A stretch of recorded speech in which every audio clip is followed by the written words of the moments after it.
하나님 아버지 감사합니다. 우리가 이 세상의 많은 충격적인 일들을 보면서 당황스럽고 또 어떻게 이것을 이해할지 받아들여야 할지 잘 모를 때도 많지만 적어도 이 세상의 모든 일들을 주관하시는 우리 여호와 하나님 아버지께서 우리의 아버지가 되어주신 것, 그것은 확실히 믿고 그것 때문에 감사하며 주님께 영광을 드립니다.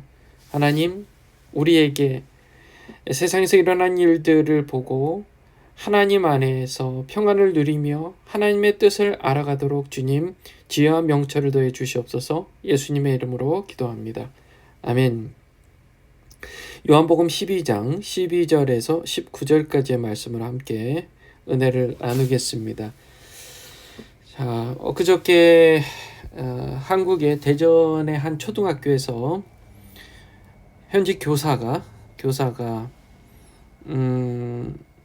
1학년 아이, 8살 아이를 살해하는, 아주 무참히 살해하는 그런 아주 충격적인 사건이 발생했습니다.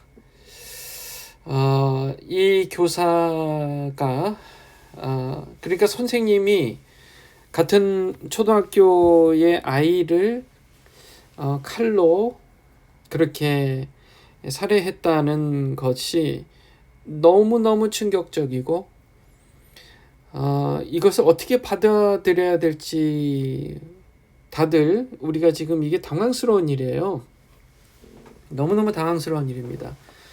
제가 오늘 이 라디오 방송국에서 여기에 대해서 이제 좀 설명을 했어요. 이걸 우리가 어떻게 받아들여야 될까? 그래서 우리가 이것을 받아들이되 우리가 결국은 하나님께서 이 나중에 이 일에 대해서 나중에 하나님께서 우리에게 깨닫게 해주시는 날이 있겠다. 적어도 우리가 처음 이 일을 접했을 때, 이 뉴스를 접했을 때 너무나 충격적이고 너무나 당황스러운 그 일이기에 우리는 정말 이거가 참 충격적일 수밖에 없고, 그래서 이게 우리가 그걸 받아들이기까지 우리 마음에 상처를 입는 것이다. 우리가 그런 일들을 보면서 이 충격적인 일들을 우리가 접할 때 어떻게 이거를 받아들이고 대처해야 되는지에 대해서 오늘 한번 오늘 본문의 말씀을 보면서 한번 알아봤으면 좋겠습니다. 자, 예수님께서 이 예루살렘 성으로 이제 입성하시는 그런 모습이에요. 명절이니까 사람도 많고요. 큰 무리가, 정말 많은 사람들이 예수님께서 예루살렘으로 오신다는 소문을 들었습니다. 그래서 그 많은 사람들이 종려나무를 가지고 맞으러 나갔습니다. 그러면서 예수님이 오시는 것을 보며 호산나, 찬송하리로다, 주의 이름으로 오시는 이곳 이스라엘의 왕이시여 하고 외치는 거예요. 자, 이 호산나라는 말의 뜻은 구원해 주시옵소서, 우리를 구원해 주시옵소서, 그 뜻입니다. 우리를 구원해 주시옵소서. 우리를 구원해 주시옵소서.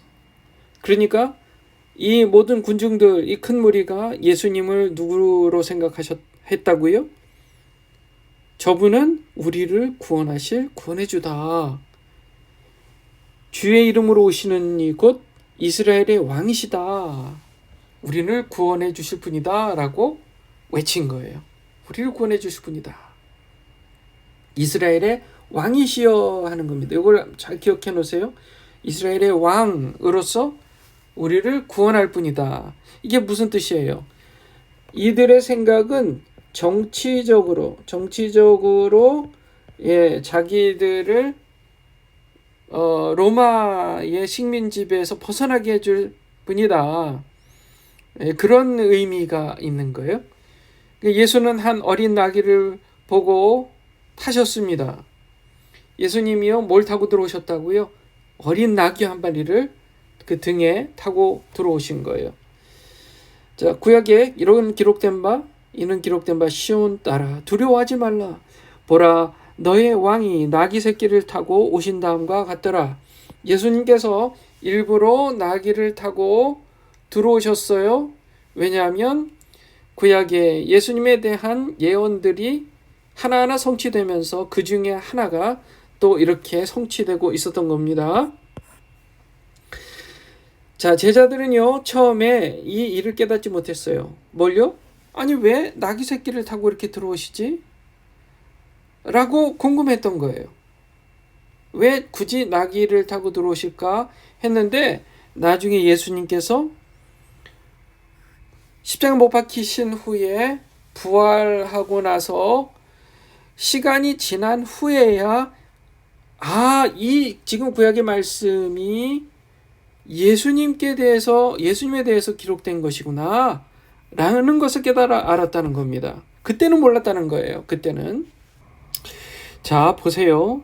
지금 이 15절의 말씀이요, 구약의 말씀이에요. 스가랴 9장 9절에 나와요. 스가랴 9장 9절에 이렇게 나옵니다. 시온에 따라 크게 기뻐할지어다. 예루살렘에 따라 즐거이 부를지어다. 보라, 내 왕이 내게 임하시나니 그는 공의로우시며 구원을 베푸시며 겸손하여서 나귀를 타시나니 나귀의 작은 것 곧 나귀 새끼니라. 이렇게 말씀합니다.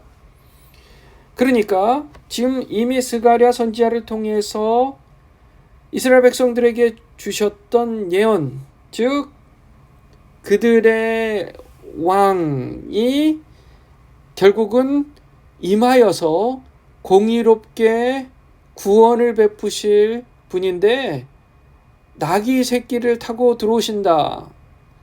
왜? 겸손하셔서. 그렇게 지금 스가랴서 9장 9절에 말씀하신단 말이에요. 제자들이요, 처음에는 잘 몰랐어요. 왜 예수님이 나귀 새끼를 타고 들어오시지 했는데 나중에 보니까 예수님이 부활하시고 영광을 얻으신 후에야 지금 스가랴의 이 예언이 우리가 3년 동안을 같이 따라다니고 생사고라 같이 했던 그 주님, 십자가에 못 박혀 죽으시고 부활하신 주님, 승천하신 주님, 그분을 얘기한 거였구나. 그 예언, 스가랴의 예언이 예수님을 얘기한 거였구나 라는 것을 깨닫게 된 겁니다.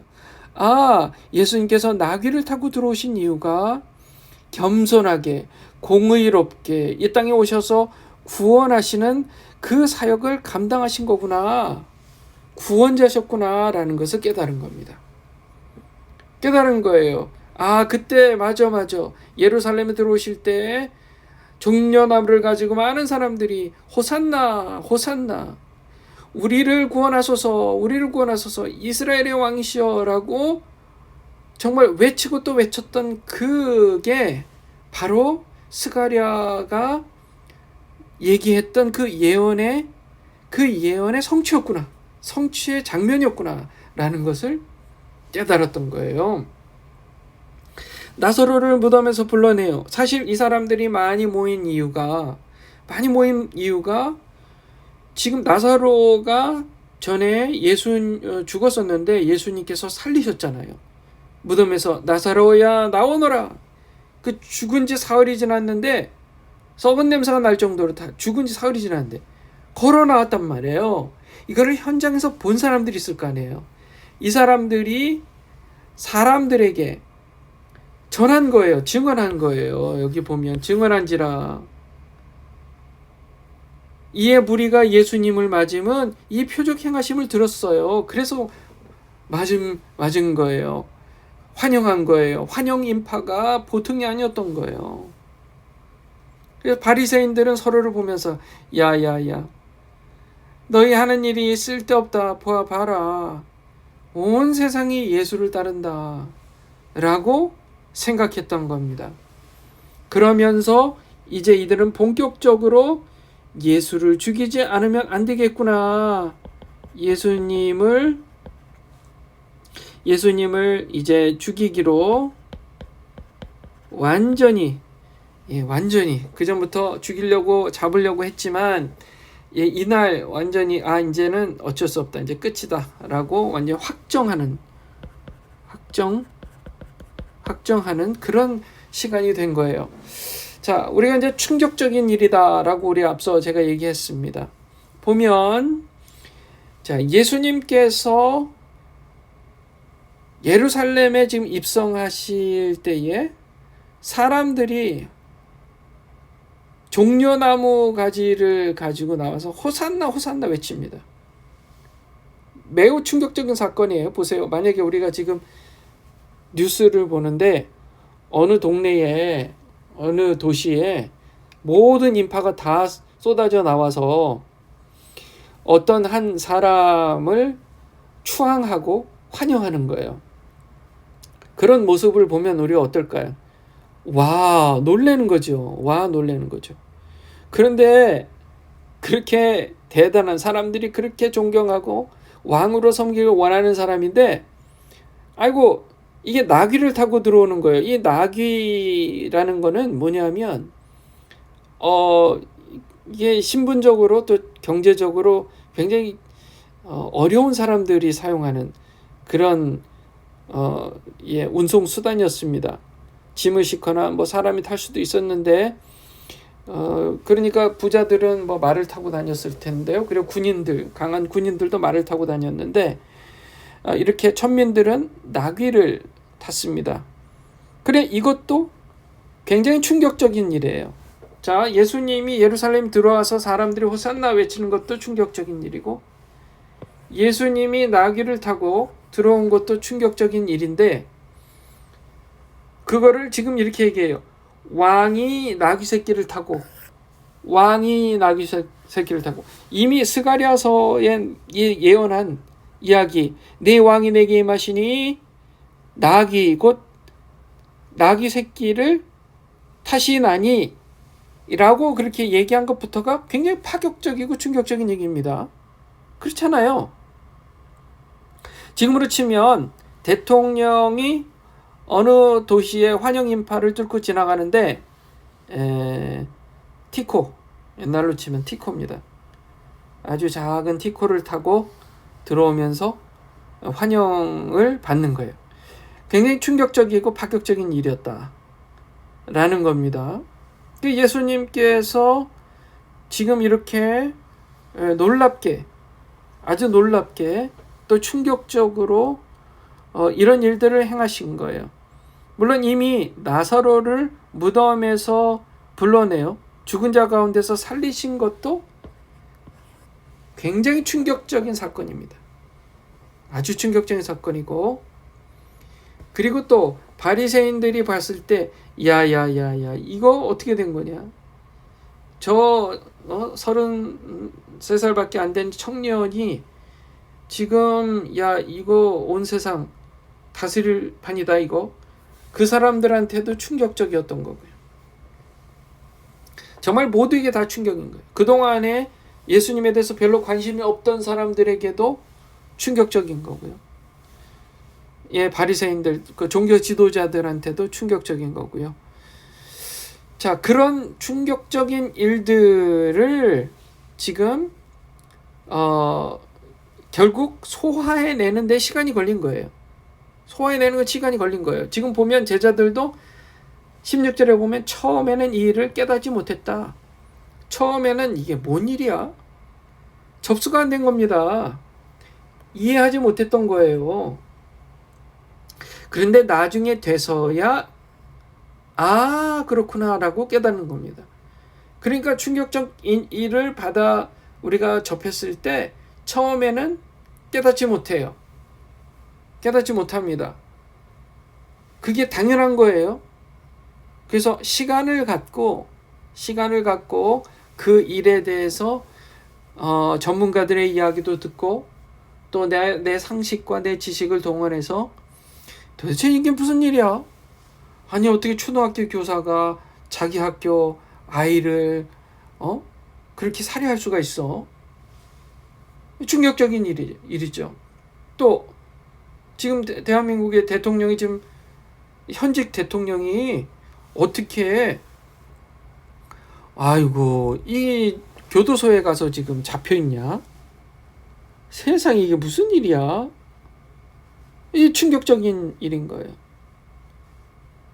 정말 많은 충격들이 있는 거예요. 일이 있는 거고. 최근에 또 비행기 추락 사고들을 보면 아니 도심 한복판에서 여객기와 일반 여객기와 또 군용 헬기가 또 충돌해가지고 추락했잖아요. 아이고 그것도 충격적인 일이고, 또 경비행기가요, 의료진을 태우고 가던 경비행기가 필라델피아 도시 한복판에 추락했잖아요.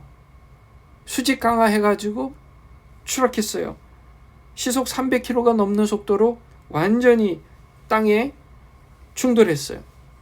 이 모든 게 굉장히 충격적인 일들인데, 물론 뉴스는요 다 이렇게 좀 사람들이 주목 끌 수 있을 만한 특별한 일들을 뉴스에 보도를 하죠. 그러다 보니까 뉴스를 보면 우리가 충격에 충격을 계속하는 겁니다. 그런데 우리가 마음의 준비를 해야 돼요. 그러니까 어떤 마음의 준비요? 자, 첫째, 그 일이 벌어졌을 때 시간을 두고 이게 도대체 무슨 일이고 내가 어떻게 이해를 해야 되지? 그렇게 마음의 준비를 하면서 살아야 되는 거예요. 그러면 시간이 지나면 반드시 알게 되는데, 오늘 본문의 말씀처럼 하나님의 말씀에 의거해서 하나님의 마음을 최대한 정확하게 이해하는 거예요. 이런 일이 왜 일어났지? 어째서 이런 일이 일어났지? 그래서 가장 정확하게 팩트를 체크하고, 진리 되신 예수님, 진리신 하나님의 말씀을 통해서 우리에게 주시는 지혜와 명철로 이 세상에 일어난 일들을 최대한 정확하게 잘 판단해서 선하고 의로운 방향으로 해석해 갈 수 있어야 돼요. 접수해 갈 수 있어야 되는 겁니다. 그랬을 때 우리가 이런 뉴스들을 그냥 듣고 지나가고 마는 것 이렇게 생각하는 게 아니라, 이것 또한 더 성숙해가는, 더 성장해가는 그런 재료들이 될 수 있다는 겁니다. 말씀을 맺겠습니다. 충격적인 일이 벌어졌을 때 시간을 두고 차근차근 하나님의 마음이 무엇이고 옳은 것이 무엇이고 팩트가 무엇인지 내가 체크해보고, 그리고 이 일이 일어난 이유를 내가 잘 평가해보겠다, 이런 마음의 준비를 하고 삶으로써 이 모든 충격적인 이런 뉴스들이 저와 여러분 삶에 오히려 영적으로 성장할 수 있는 재료가 될 줄 믿습니다. 그렇게 될 줄 믿습니다. 그렇게 지혜와 명철이 뛰어나시기를 주님의 이름으로 축원합니다.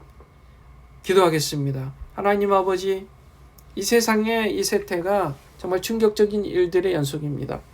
그만큼 매스미디어가 발달되어서 세계 곳곳에 일어나는 뉴스들을 너무나 쉽게 접할 수 있기 때문에 더 많은 충격적인 뉴스들을 듣게 됩니다. 하나님, 우리가 이 모든 재료들을 영적 성장의 재료로 사용하게 하여 주시옵소서. 예수님의 이름으로 기도합니다. 아멘. 오늘 말씀을 여러분 깊이 묵상하시고 또 서로를 위해서 중보하며 기도해 주시고, 미국과 또 한국을 위해서 여러분 기도해 주시고, 또 우리 성도님들 중에 또 육신의 연약함이 있으신 분들을 위해서 중보 부탁드립니다. 기도하시겠습니다.